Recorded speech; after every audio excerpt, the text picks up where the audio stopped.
لا حول ولا قوت الا باللہ. لہذا انہوں نے دعا کی کہ اللہ مجھے بھی بچا لے اور میرے بچوں کو بھی بچا لے کہ ہم بتوں کی عبادت کریں. یونس علیہ السلام جب مچھلی کے پیٹ میں گئے تو اس وقت انہوں نے کیا دعا کی؟ لا الہ الا انت سبحانک انی کنت من الظالمین. اللہ سبحانہ تعالیٰ کی توحید کا ذکر سب سے پہلے کیا، کیونکہ لا الہ الا اللہ سب سے افضل کلمہ ہے. لا الہ الا اللہ نجات کی کنجی ہے، جنت کی کنجی ہے. جس طرح نماز کی کنجی طہارت ہے، حج کی مفتاح یا حج کی کنجی جو ہے وہ احرام ہے، تو اسی طرح جنت میں جانے کے لیے لا الہ الا اللہ چاہیے. یہ سب سے افضل کلام ہے، اور اس لا الہ الا اللہ کا سیکھنا ہر ایک پر واجب ہے.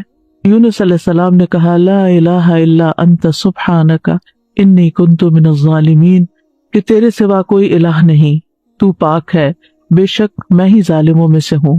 اور پھر وہ کلمہ جو تمام انبیاء نے حج کے موقع پر عرفہ میں پڑھا، وہ سب سے بہترین کلمہ جس کو قرار دیا گیا وہ ہے لا الہ الا اللہ وحدہ لا شریک لہ لہ الملک ولہ الحمد وہو علی کل شیء قدیر. کہ اللہ کے سوا کوئی معبود نہیں، وہ اکیلا ہے، ساری بادشاہت اسی کی ہے اور ساری تعریف بھی اسی کی ہے، اور وہ ہر چیز پر قادر ہے. جہاں ہمیں اپنی توحید کو خالص کرنے کے لیے ان کلمات کا ذکر کرنا چاہیے، وہاں دوسری طرف کفر اور شرک اور نفاق سے بچنے کی دعائیں بھی کرنی چاہیے. اللہم انی اعوذ بک من الکفر والفقر، اللہم انی اعوذ بک من عذاب القبر، لا الہ الا انت. اے اللہ میں کفر سے اور فقر سے تیری پناہ میں آتا ہوں. اے اللہ میں عذاب قبر سے تیری پناہ میں آتا ہوں، تیرے سوا کوئی معبود نہیں. اللہ ربی لا اشرک بہ شیئا، اللہ ہی میرا رب ہے، میں اس کے ساتھ کسی چیز کو شریک نہیں کرتا. اور پھر اللہم انی اعوذ بک ان اشرک بک وانا اعلم واستغفرک لما لا اعلم. اے اللہ میں تیری پناہ میں آتا ہوں اس بات سے کہ میں جان بوجھ کر تیرے ساتھ کسی کو شریک کروں، اور جو میں نہیں جانتا ہوں اس کے لیے تجھ سے مغفرت طلب کرتا ہوں. اور اسی طرح اللہم لک اسلمت وبک آمنت وعلیک توکلت وإلیک انبت وبک خاصمت. اللہم انی اعوذ بعزتک لا الہ الا انت ان تضلنی، انت الحی الذی لا یموت والجن والانس یموتون. اے اللہ میں نے تیری فرما برداری کی، میں تجھ پر ایمان لایا، تجھ پر توکل کیا، تیری طرف رجوع کیا، تیری ہی مدد سے لڑا. اے اللہ میں تیری عزت کے ذریعے اس بات سے پناہ مانگتا ہوں کہ تو مجھے گمراہ کرے. یعنی اللہ سبحانہ تعالیٰ کی توحید کا اقرار کرتے کرتے دعا کیا مانگی کہ تو مجھے گمراہ نہ کرنا، کیونکہ ہدایت تو صرف اللہ کے ہاتھ میں ہے. تیرے سوا کوئی معبود نہیں، تو زندہ ہے جس کو کبھی موت نہیں آئے گی، اور جن و انس سب کے سب مر جائیں گے. تو یہاں پر آپ دیکھیے کہ ایک طرف ہمیں توحید خالص حاصل کرنے کی دعائیں کرنی ہیں اور اس کا اقرار کرنا ہے اور اظہار کرنا ہے. اگر آپ کو یاد ہو جو دعا کے میں نے ابتدائی لیکچرز دیے تھے تو اس میں میں نے دعا کی 3 قسمیں بتائی تھی، اور اس میں سب سے پہلی قسم دعا کی کیا تھی؟ توحید کا اقرار، لا الہ الا اللہ. یعنی لا الہ الا اللہ کا اگر آپ تکرار کر رہے ہیں، صرف اپنی توحید کا اظہار کر رہے ہیں، تو یہ سب سے بڑی دعا ہے. یہی دعا ہے کیونکہ آپ اللہ سبحانہ تعالیٰ پر ہی انحصار کر رہے ہیں، اپنا سب کچھ اسی کے سپرد کر رہے ہیں. انسان دعا کب کرتا ہے؟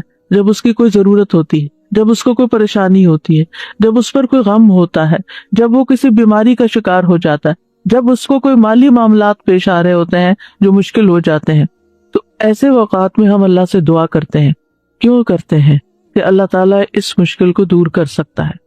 اور جب ہم صرف اللہ تعالیٰ کی توحید بیان کرتے ہیں کہ اور کوئی الہ ہے ہی نہیں، اور کوئی مددگار ہی نہیں، اور کوئی کارساز ہی نہیں، اور کوئی دکھ دور کرنے والا ہی نہیں، اور کوئی مشکل سے نکالنے والا ہی نہیں، تو دراصل ہم اس بات کا اقرار کر رہے ہوتے ہیں. اور رنج و غم سے نکلنے کی دعا کیا بتائی گئی؟ اللہ ربی لا اشرک بہ شیئا. اس میں مانگا تو کچھ نہیں، صرف ہم یہ کہہ رہے ہیں کہ اللہ میرا رب ہے اور میں اس کے ساتھ کسی کو بھی شریک نہیں کرتا. اپنی توحید کو خالص کر رہے ہیں، کیونکہ آپ اس بات کا زبان حال سے اقرار کر رہے ہیں کہ آپ کی یہ بے بسی، لاچارگی، تکلیف، پریشانی صرف ایک اللہ ہی دور کر سکتا ہے. اور جتنا زیادہ آپ اپنی توحید کو خالص کرتے چلے جاتے ہیں، اتنا ہی آپ اللہ کو راضی کرتے چلے جاتے ہیں، کیونکہ اللہ سبحانہ تعالیٰ کو سب سے زیادہ جو چیز ناراض کرتی ہے وہ شرک ہے. شرک کیا ہے؟ ظلم عظیم ہے. اللہ سبحانہ وتعالیٰ سب چیزیں معاف کر دے گا لیکن شرک کو معاف نہیں کرے گا. تو پھر جب ہم لا الہ الا اللہ لا الہ الا اللہ لا الہ الا اللہ پڑھتے چلے جاتے تو دراصل کس چیز کی نفی کر رہے ہوتے ہیں؟ شرک کی نفی کر رہے ہوتے ہیں. کیونکہ اس میں ایک طرف لا الہ ہے کہ کوئی بھی الہ نہیں، میرے نزدیک کوئی بھی بڑا نہیں تجھ سے، کوئی بھی معبود نہیں، کوئی بھی عبادت کے لائق نہیں، کوئی بھی حاجت روا نہیں، کوئی بھی مشکل کشا نہیں، الا اللہ سوائے اللہ کے. ہر خیر کی کنجیاں اللہ ہی کے پاس ہیں، میں اسی کی طرف رجوع کرتا ہوں، اسی سے مدد طلب کرتا ہوں، وہی میرا اصل مددگار ہے. اور جتنا زیادہ دل کے ساتھ آپ اس کلمے کو پڑھیں گے اور پکاریں گے اور اپنی تکلیف میں آپ کچھ بھی نہیں کہتے سوائے اس کے کہ لا الہ الا اللہ لا الہ الا اللہ، بیمار ہیں، دکھی ہیں، اور اس کے کہنے میں آپ دیکھیں اگر آپ کا منہ نہیں کھلتا تھا تب بھی آپ کی زبان اس کلمے کو ادا کر سکتی. یعنی آپ کو اسے بولنے کے لیے نہ اپنے ہونٹ ہلانے پڑتے نہ اپنے حلق کو تکلیف دینی پڑ، کچھ بھی نہیں، لا الہ الا اللہ لا الہ الا اللہ. اور آپ دیکھیں اگر آپ پریشان ہو، دکھ میں ہو، غم میں ہو، مسائل میں گھرے ہوئے ہو اور آپ کو کچھ سمجھ نہ آ رہی ہو تو بس صرف اتنا پڑھنا شروع کر دیں لا الہ الا اللہ اور شرک سے بیزاری کا اظہار شروع کر دیں.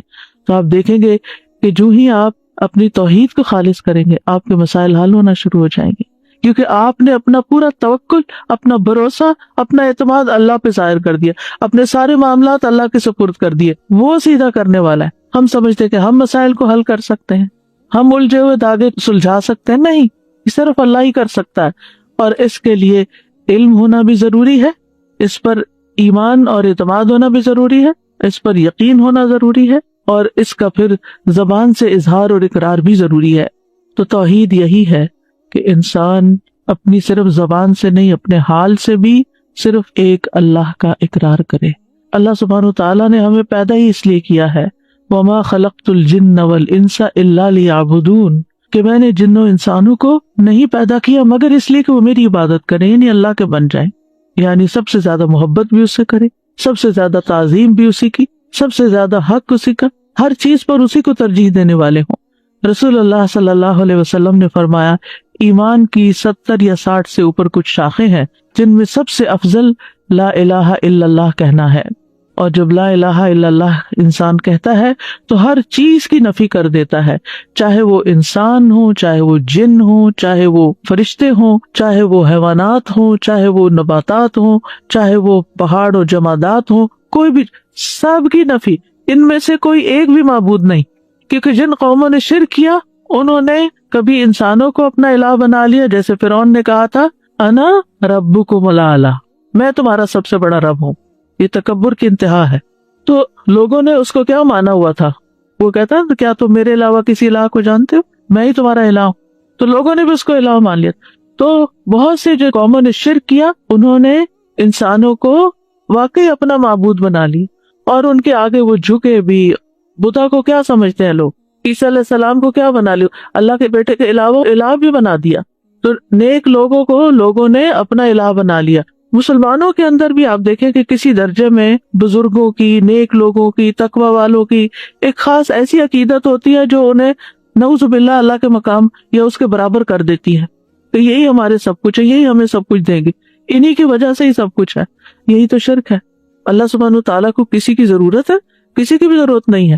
کوئی ساری زندگی بھی سجدے میں پڑا رہے تو اللہ کا حق ادا نہیں کر سکتا، ایک نعمت کا حق ادا نہیں کر سکتا. کہاں یہ کہ وہ یہ سمجھے کہ میں چھوٹی موٹی ٹوٹی پھوٹی عبادت کر کے کچھ بن گیا ہوں اور اب لوگوں کے مسائل کا حل میرے ہاتھ میں ہے. کسی کے ہاتھ میں نہیں ہے. تو صرف اور صرف ایک اللہ ہی ہے جو سب کچھ کرتا ہے. پھر آپ دیکھیں اہل عرب نے فرشتوں کو اللہ کے بیٹیاں بنا کے ان کی پوجا شروع کر دی تھی، ان کے بت بنا کے رکھ لیے تھے اور وہ سمجھتے تھے کہ یہ ہماری مشکلات آسان کرتی ہیں اور یہ ہمارے فائدے کی ہیں. وہ ان کے نام کے نظر نیاز کرتے، ان کے نام کے چڑھاوے چڑھاتے، ان کے نام پہ جانور ذبح کرتے، بہت کچھ ان کی طرف سے کرتے. تو لا الہ الا اللہ، کوئی فرشتے بھی نہیں. پھر لوگوں نے جنوں کو بھی الہ بنا لیا. سورۃ الجن میں اس کا ذکر ملتا ہے کہ وہ ان سے ڈرتے تھے، ان سے خوف کھاتے تھے، اور جب سفر کرتے اور رات کو کہیں پڑاؤ کرنا ہوتا، کسی وادی میں ٹھہرتے تو کہتے ہم اس وادی کے جن کی پناہ طلب کرتے ہیں کہ وہ ہمیں ہر طرح کے شر سے بچائے، یعنی یہاں جو کیڑے مکوڑے ہیں یا اور کوئی دشمن ہے ان سب کے شر سے ہمیں یہ جنوں کا سردار بچا لے. نعوذ باللہ، یہ بھی بہت بڑا شرک ہے. پھر اسی طرح کچھ لوگوں نے پتھروں کے بت بنا لیے، ان کو پوجتے، کچھ نے درختوں کو بت بنا لیے، اور اب تو آپ دیکھیے کہ کروڑوں کی تعداد میں ہے، جس چیز سے انسان ڈرے، آگ سے ڈرے، پانی سے ڈرے، ان سب چیزوں کو اپنا الہ بنا لیا۔ اسلام ایک واحد ایسا دین ہے کہ جس میں سب سے زیادہ جس چیز کی امپورٹنس ہے اور جس کے بغیر کوئی مسلمان ہی نہیں ہوتا، وہ ہے یہ کلمہ لا الہ الا اللہ، کہ ہم ہر ایک کی نفی کرتے ہیں، سب کو نگیٹ کرتے ہیں، اور صرف اللہ سبحانہ تعالیٰ کو ہی اپنا الہ اور معبود سمجھتے ہیں۔ اور پھر توحید کا جو لفظ ہے یہ وحد یوحد سے ہے، جس کا معنی ہوتا ہے کسی چیز کو ایک بنانا۔ اسی سے اللہ تعالیٰ کی صفات ہیں الواحد الاحد، اور پھر اللہ تعالیٰ کو ایک ماننا اس کی ذات میں، اس کی صفات میں، یعنی اس کی ذات میں بھی کوئی شریک نہیں اور اس کی صفات میں بھی کوئی شریک نہیں، اس کی الوہیت میں یعنی اس کے الہ ہونے میں، اس کی ربوبیت میں رب ہونے میں، اس کے تمام اسماء و صفات میں وہ یکتا ہے۔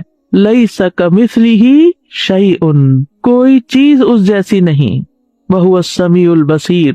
امام ابن قیم توحید کی تعریف یوں بیان کرتے ہیں، توحید صرف بندے کے اس اقرار کو نہیں کہتے کہ اللہ کے سوا کوئی خالق نہیں، اور یہ کہ اللہ ہر چیز کا رب اور اس کا بادشاہ ہے، جیسا کہ بتوں کے پرستش کرنے والے اس کا اقرار کرتے ہیں لیکن پھر بھی وہ مشرک ہے۔ یعنی اللہ کو ایک ماننا اس معنی میں کہ وہی خالق ہے، وہی مالک اور رب ہے، بادشاہ ہے، لیکن ساتھ یہ دیویاں بھی ہیں، تو یہ بھی شرک ہو جاتا ہے۔ یعنی کچھ لوگ اللہ تعالیٰ کی کچھ صفات میں اس کو ایک مانتے ہیں اور باقی میں دوسروں کو بھی شریک کر دیتے ہیں۔ وہ کہتے ہیں، اور بڑی خوبصورت تعریف ہے یہ توحید کی، اور ہمیں سمجھنی چاہیے اچھی طرح، کہ توحید اللہ کی محبت، اس کے سامنے جھک جانے، اس کے دروازے پر عاجزی اور انکساری کرنے، اس کی اطاعت میں کمال فرما برداری کرنے، اس کی عبادت میں کمال اخلاص اختیار کرنے، اور اپنے تمام اقوال اور افعال میں اس کے بلند چہرے اور رضا کا ارادہ کرنے پر مشتمل ہے۔ اسی کے لیے روک لینے، اسی کے لیے عطا کرنے، اسی کے لیے محبت کرنے اور اسی کے لیے نفرت کرنے پر مشتمل ہے۔ یہ ہے توحید۔ یعنی توحید میں صرف اتنا کافی نہیں کہ ہم کہیں کہ ہم پتھروں کے بتوں کو یا انسان اور جنات اور ان کو نہیں مانتے، بلکہ اس کے ساتھ ساتھ یعنی محبت بھی سب سے بڑھ کر اللہ سے، والذین آمنوا اشد حبا للہ۔ سجدہ بھی صرف اسی کے لیے، کسی اور کے لیے نہیں، کسی اور کے آگے نہیں جھکنا۔ عاجزی اور انکساری کی انتہا صرف اسی کے لیے، اطاعت میں کمال فرما برداری اسی کی، عبادت میں اخلاص اسی کے لیے، اور پھر ہم جو باتیں کریں، اقوال افعال، ہمارے جو بھی کام ہیں، صرف اللہ کو راضی اور خوش کرنے کے لیے کریں۔ اس کا مقصد یہ نہ ہو کہ لوگ ہم سے خوش ہو جائیں، لوگ ہم سے راضی ہو جائیں تاکہ وہ ہمیں کچھ فائدے پہنچا سکے۔ یعنی لوگوں کی خوشامد کرنا، لوگوں کی تعریف اس لیے کرنا تاکہ ان سے ہمیں کچھ بینیفٹس مل جائیں، نہیں۔ جب کسی کو یہ پتا چلتا ہے کہ کوئی اس کی تعریف کسی مقصد کے لیے کر رہا ہے تو کیسا لگتا ہے؟ یعنی آپ اپنے آپ کو رکھ کے دیکھیں، اگر آپ کو یہ پتا چلے کہ سامنے والا کسی مقصد مطلب کے لیے میری تعریف کر رہا ہے، تو آپ کو وہ تعریف کیسے لگے گی؟ گھن آئے گی، بہت بری لگے گی، بیزار ہوں گے آپ اس سے۔ اس لیے ہمارے دین نے ہمیں اس سے بھی روکا ہے کہ لوگوں کی تعریف یا لوگوں کے ساتھ خیر خواہی یا اچھا اخلاق، ایون جو اسمائل کرنا ہے، یہ سب چیزیں بھی اللہ کے لیے کرو، اس لیے نہیں کرو کہ آپ کو ان سے کوئی فائدہ مل جائے۔ یعنی وہ بہت سے طریقے بتائے ہوئے ہوتے ہیں نا کہ آپ یہ اور یہ کام کریں تو پھر آپ کو لوگوں کی محبت حاصل ہو جائے گی۔ محبت تو اللہ ڈالتا ہے دلوں میں، آپ 100 چیزیں کر لیں، نہیں محبت کسی کی لے سکتے، آپ محبت خرید نہیں سکتے۔ آپ جتنی چاہے کسی کی خدمت کر لیں، جتنی چاہیں کسی کی چاکری کر لیں، لیکن آپ اس کی محبت نہیں لے سکتے جب تک کہ اللہ آپ کے لیے اس کے دل میں محبت نہ ڈالے۔ ان الذین آمنوا وعملوا الصالحات سیجعل لهم الرحمن ودا، جو اللہ کی طرف رجوع کر لیتے ہیں نا، اللہ کے بن جاتے ہیں، ایمان لے آتے ہیں، نیک عمل کرنے لگتے ہیں، ضرور رحمان لوگوں کے دلوں میں ان کی محبت پیدا کر دے گا۔ آپ اللہ کے بن جائیں، مخلوق آپ سے محبت خود ہی کرنے لگے گی۔ بندوں سے محبت کسی مطلب مقصد کے لیے نہ کریں۔ آپ دیکھیں کہ بعض بچے والدین کی کوئی رسپیکٹ نہیں کرتے، لیکن انہیں جب والدین سے کچھ چاہیے ہوتا ہے تو پھر وہ ان کی کچھ تعریف وغیرہ کر دیتے ہیں۔ مطلبی محبت، خود غرضی کی محبت، دنیاوی فائدے حاصل کرنے کی محبت نہیں۔ ہمیں اگر کسی سے محبت بھی کرنا ہے تو صرف اللہ کے لیے، اللہ کو راضی کرنے کے لیے، اللہ سے اجر پانے کے لیے، کیونکہ اس کا بھی اجر ہے۔ جب ہم اچھے اخلاق سے کسی سے پیش آتے ہیں، ہم کسی کی مدد کرتے ہیں، ہم کسی کی خدمت کرتے ہیں، ہم کسی کے کام آتے ہیں، اور اگر ہم اپنے دل میں یہ دہراتے ہیں یہ میں صرف اللہ کے لیے ہے، اس کا اجر میں اللہ سے چاہتا ہوں، اس کا بدلہ میں اللہ سے چاہتا ہوں، تو آپ دیکھیں گے کہ سامنے والا شکریہ کہے یا نہ کہے، آپ کو دعا دے یا نہ دے، آپ کی تعریف کرے یا نہ کرے، آپ کو بدلہ دے یا نہ دے، نہ آپ کا دل ٹوٹے گا، نہ آپ کا اطمینان اور چین خراب ہوگا، کچھ بھی نہیں ہوگا آپ کو۔ آپ کتنے مضبوط انسان بن جائیں گے، کیونکہ آپ نے اس کے لیے تو کیا ہی نہیں، آپ نے جس کے لیے کیا اس نے دیکھ لیا، اور اس پر آپ کا پکا یقین ہے کہ اس نے تو بدلہ دینا ہی دینا نا، کیونکہ وہ کسی کا احسان نہیں رکھتا۔ یعنی ہماری نماز، ان صلاتی و نسکی و محیای و مماتی للہ رب العالمین، پہلی دو باتیں تو سمجھ آتی ہیں، بھی نماز اللہ کے لیے، بھی سجدہ اللہ کے لیے کرو، قبلے کی طرف رخ کرو، اللہ کا ذکر کرو، قربانی کرتے ہوئے بھی اللہ کا نام لو، یہ تو بات سمجھ میں آتی ہے۔ لیکن محیای و مماتی، میری زندگی اور موت اللہ کے لیے، جی پیدائش سے لے کر موت تک کے جتنے بھی کام کر رہے ہو نا، وہ بھی اللہ کے لیے، وہ بھی اللہ کو خوش کرنے کے لیے۔ بندوں کے پیچھے بھاگنا چھوڑ دو، اللہ کو خوش کرو، اللہ کو راضی کرو، یہی توحید ہے۔ اور جب اللہ کو راضی کرو گے نا، اللہ سبحانہ تعالیٰ دفاع بھی کرے گا تمہارا، تمہاری مدد کرے گا، تو تم سوچ بھی نہیں سکتے کہ کس کس تدبیر سے وہ تمہیں فائدہ پہنچائے گا، کہاں کہاں سے۔ یعنی بعض اوقات ہم کسی چیز کی ضرورت مند ہوتے ہیں، مثلا کوئی بیماری آ گئی ہے، کوئی مصیبت اور تکلیف آ گئی ہے، ہم اس کے لیے دعائیں کر رہے ہوتے ہیں، پھر ہمیں شفا ہو جاتی ہے، ہم سوچتے ہیں یہ ہم نے دعائیں کی تھی نا، وہ میری دعا قبول ہو گئی، پھر اپنے کو کریڈٹ دے رہے ہوتے ہیں، میری دعا سے، آپ کی دعا سے یہ ہوا۔ یہ کتنا عام جملہ ہے، آپ کی دعا سے یہ فلاں کام ہو گیا۔ آپ کو کس نے بتایا کہ اس نے واقعی اتنی اچھی دعا کی، اور واقعی دعا کی بھی ہے یا نہیں کی؟ یہ ہم نے ایک تکیہ کلام بنا لیا، آپ کی دعاؤں سے یہ سب کچھ ہو گیا، وہ اگلے کو پتہ بھی نہیں ہوتا کون سی دعائیں، اللہ کی رحمت سے۔ اور یہ ہو سکتا ہے کہ آپ کی دعا، میری دعا، اس کی دعا، اس کی دعا، اس سے ہی کچھ ہوا ہو، کیونکہ ہمارے پاس کوئی گارنٹی نہیں، ہمارے پاس کوئی یقینی علم نہیں ہے، ہمیں کہاں سے پتا چلا۔ بات یہ ہے کہ آپ دعا کی بات کریں، آپ کو نہیں معلوم، ہو سکتا ہے آپ نے کسی ایسے وقت میں کسی شدید بھوکے کو کھانا کھلایا ہو، اور آپ کھلا کے بھول چکے ہوں، اور اللہ نے آپ کی وہ نیکی لکھ لی، اور اس وقت جب آپ شدید تکلیف میں تھے تو اس نیکی کا بدلہ آج آپ کو یوں ملا کہ آپ صحت مند ہو گئے۔ اللہ تعالیٰ جس طریقے سے مدد کرتا ہے بندوں کی، وہ آپ اپنی طرف سے خانوں میں مت بانٹے، اللہ نے یہ کر دیا، اللہ تعالیٰ یہ کر، اللہ کے بارے میں وہ باتیں کیوں کہتے ہو جن کا تمہیں علم ہی نہیں؟ یعنی یہ شرک سے بھی بڑی برائی ہے، وَأَن تَقُولُوا عَلَى اللَّهِ مَا لَا تَعْلَمُونَ، کہ تم اللہ کے بارے میں وہ باتیں کرو جن کا تمہیں علم ہی نہیں، تم جانتے بھی نہیں، اپنے پاس سے اللہ کے ذمے لگا رہے ہو چیز۔ اللہ تعالیٰ سے اسے ظن رکھنا چاہیے، لیکن ہماری ساری زندگی میں توحید ہونی چاہیے، یعنی ہم چاہے نماز پڑھیں، چاہے روزہ رکھیں، اللہ تعالیٰ اسی لیے تو اس کی جزا خود دے گا کہ روزہ اللہ کے لیے ہوتا ہے، یعنی صرف اللہ ہی جانتا کہ ہم نے روزہ رکھا یا نہیں، تو وہی اس کی جزا دے گا۔ اسی طرح وَأَتِمُّ الْحَجَّ وَالْعُمْرَةَ لِلَّهِ، حج اور عمرہ بھی صرف اللہ کے لیے کرو، اور باقی محیایا و مماتی میں سب کچھ کور ہو جاتا ہے، بندوں کی خدمت، بندوں کے ساتھ حسن سلوک، ان کے برے رویے کے باوجود ان کے ساتھ احسان کا معاملہ کرنا، یہ آپ ایسے تھوڑی کر سکتے ہیں۔ کتنے ہی لوگ ہیں جو کسی کو معاف نہیں کر سکتے، اللہ اکبر، ایسے سنگ دل ہوتے ہیں۔ ٹھیک ہے، لوگوں کی بڑی بڑی زیادتیاں ہوتی ہیں، لیکن اسوہ حسنہ کیا کہتا ہے، نبی صلی اللہ علیہ وسلم کی سنت کیا کہتی ہے؟ اگر وہ لوگوں کو معاف نہ کرتے تو کیا ایسے دین پھیلتا؟ انہوں نے معاف کیا، کس کے لیے؟ اللہ کے۔ صبر کیا، کس کے لیے؟ وَلِرَبِّكَ فَاصْبِرْ۔ جب ہم کہتے ہیں نا صبر نہیں ہوتا، نہیں، اگر آپ اللہ کی خاطر کریں گے تو وہ صبر بھی ہو جائے گا، اللہ کی خاطر کریں گے تو شکر بھی ہو جائے گا، اللہ کی خاطر کریں گے ہر بڑے سے بڑا، مشکل سے مشکل کام اللہ کے لیے آپ کر سکتے ہیں، کیونکہ آپ کہتے ہیں میں اللہ کے لیے کر رہا ہوں۔ ہم بندوں کے سامنے سٹبن ہو جاتے ہیں، ضدی ہو جاتے ہیں، ان کے ساتھ مقابلے پہ اتر آتے ہیں، کیونکہ انہوں نے ہمارے ساتھ یہ کیا تو ہم ان کو ایسے مزہ چکائیں گے، یہ ساری چیزیں۔ لیکن اللہ سبحانہ تعالیٰ کے ساتھ ہمارا معاملہ عاجزی اور انکساری کا، ہم اللہ کی خاطر ٹوٹ سکتے ہیں، اللہ کی خاطر اگر ہماری کوئی عزت نہیں کرتا تو ہم اس کو برداشت کر سکتے ہیں، کیونکہ عزت تو ساری اللہ کے لیے ہے۔ تو عزو من تشاء و تذل من تشاء، تو جسے چاہتا ہے عزت دیتا ہے، تو جسے چاہتا ہے ذلت دیتا ہے۔ بیدک الخیر انک علی کل شیء قدیر۔ تو اس لیے چھوٹے سے چھوٹا کام ہو، کسی سے سلام کرنا، ہاتھ ملانا، اسمائل کرنا، گلے لگانا، کسی کی کو مدد کرنا، خدمت کرنا، کسی کے کام آنا، کسی کو کوئی مشورہ دینا، کسی کا غم بانٹ لینا، کسی وحشت زدہ دل کو انس فراہم کرنا، کسی کے سوال کا جواب دے دینا، کسی کو مشورہ دے کے اس کی مدد کر دینا، کسی کی کو مالی مدد کر دینا، کسی کو کھلا دینا پلا دینا، کچھ بھی ہو صرف اللہ کے لیے.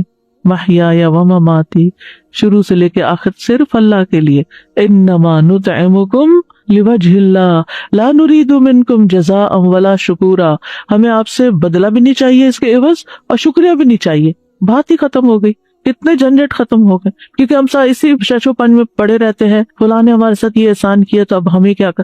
لوگ احسان کو بھی ایک بوجھ لے کے بیٹھ جاتے ہیں، اور زندگی میں لوگوں کو ہی پلیز کرتے کرتے زندگی بیت جاتی.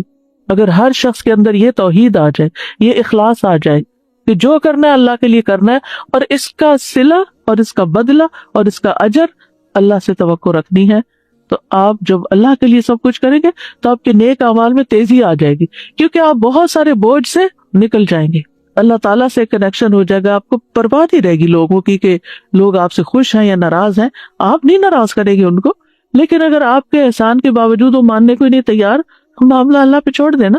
اچھا، بعض اوقات یہ ہوتا ہے ہم سمجھتے ہیں اس کا معاملہ میرے ساتھ ہے، یہ میری وجہ سے ایسے ہو رہا ہے، میری کوئی غلطی ہے تو اس کا موڈ آف ہے، یا یہ میری وجہ سے یہ سب خرابی کر رہا ہے. آپ کو نہیں پتا اللہ نے اس کو کسی اور طرح سزا دی ہوئی ہے کہ وہ اپنے ٹارچر سے نہیں نکل پاتا، کہ کسی کو معاف نہیں کر سکتا، یا نارمل انسان کی طرح زندگی نہیں بسر کر سکتا. وہ پتہ نہیں اپنے کس گناہ میں پکڑا ہوا ہے، اور آپ سارا کچھ اپنے اوپر لیے رہ رہے ہیں. آپ کیوں اپنے اوپر لے رہے ہیں سارا بوجھ؟ آپ اللہ کی طرف رجوع کریں، اللہ کی طرف منہ پھیر لیں، اس کی طرف توجہ کر لیں، اور لوگوں کو سمجھانے کے بعد ان کے حال پر چھوڑ دیں. وہ جانے اور ان کا رب جانے وہ کیا کرتے ہیں اور کیا نہیں. آپ رسپانسیبل نہیں. اگر آپ نے کسی کا دل نہیں دکھایا، آپ نے کسی کے ساتھ ظلم اور زیادتی نہیں کی، آپ نے اپنے فرائض پورے کر دیے، آپ نے اپنی ذمہ داریاں نبھا دی، پھر اس کے بعد کوئی اس کو ایکنالج کرتا ہے یا نہیں، ایکسپٹ کرتا ہے یا نہیں، اس کی پرواہ نہیں ہونی چاہیے. اس سے اوپر اٹھ جانا چاہیے. جتنا اس سے باہر نکلیں گے نا، اتنی توحید خالص ہوگی. توحید جو ہے یہ غموں سے نجات دلانے والی ہے، مشکلات سے بچانے والی ہے. تو توحید کا مطلب یہ نہیں کہ اللہ کو صرف خالق و مالک سمجھ کر بس چھوڑ دیا جائے، وہ خالق ہے وہ مالک نہیں. زندگی کے ہر لمحے میں اللہ کے ساتھ تعلق، ہر چیز اللہ کے لیے، ساری فرما برداری اسی کی، ہر قول ہر فعل اس کی رضا کی خاطر، اسی کے لیے روک لینا، کیونکہ بعض اوقات روکنا بھی پڑتا ہے کسی چیز کو، اور اسی کے لیے دینا کسی کو، اسی کے لیے محبت اور اسی کے لیے نفرت. اصل میں یہ چاہ رہی ہوں کہ آپ کو یہ پروسیس سمجھ میں آئے کہ ہمارے ساتھ ہو کیا رہا ہے اور ہمیں پھر کرنے کی کیا ضرورت ہے. یعنی شیطان جب آ کے آپ کے اندر وسوسے ڈالتا ہے یا لوگوں کی باتیں آپ کو متاثر کرتی ہیں، تو اس سے کیا ہوتا ہے، اگر آپ کا ایمان کمزور ہوگا، آپ کے اندر کا دفاعی نظام کمزور ہوگا، تو آپ متاثر ہو جائیں گے.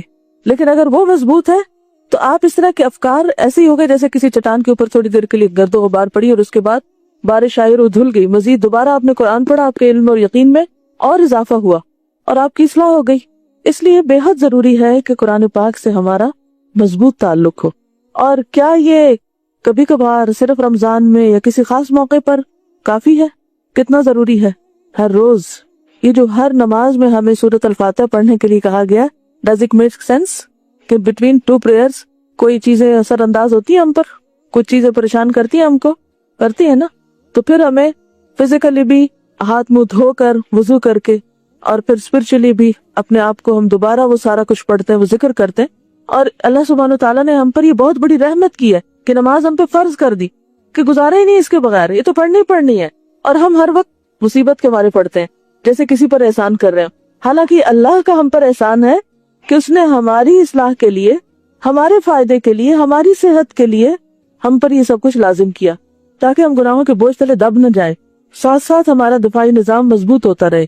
ہم نے یہ بھی وجہ پڑھی تھی نا کہ جسے دعا جو ہے وہ لازمی طور پر اثر کرتی ہے، قرآن کا پڑھنا یقیناً اثر کرتا ہے، لیکن دو اینڈز پہ رکاوٹیں ہوتی ہیں، ایک فاعل میں اور ایک مفعول میں.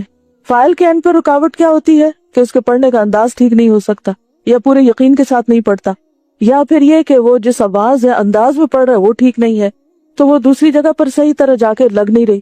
اور دوسرے اینڈ پر ریسیور جو ہے اس کے اندر بھی کوئی رکاوٹ ہو سکتی، وہاں کوئی خرابی ہو سکتی کہ جس کی وجہ سے وہ اس کو صحیح طور پر قبول نہیں کر رہا، لے نہیں رہا، اس کے یقین میں کمی ہے. یعنی یا تو عمل کرنے والے کے یقین میں کمی ہے، یعنی جیسے کوئی دم کر رہا ہے کسی کو، یا جو لے رہا ہے اس کے اندر کوئی کمی ہے کہ یہ تو ایسی بات ہے، اس سے کیا فرق پڑتا ہے، یہ تو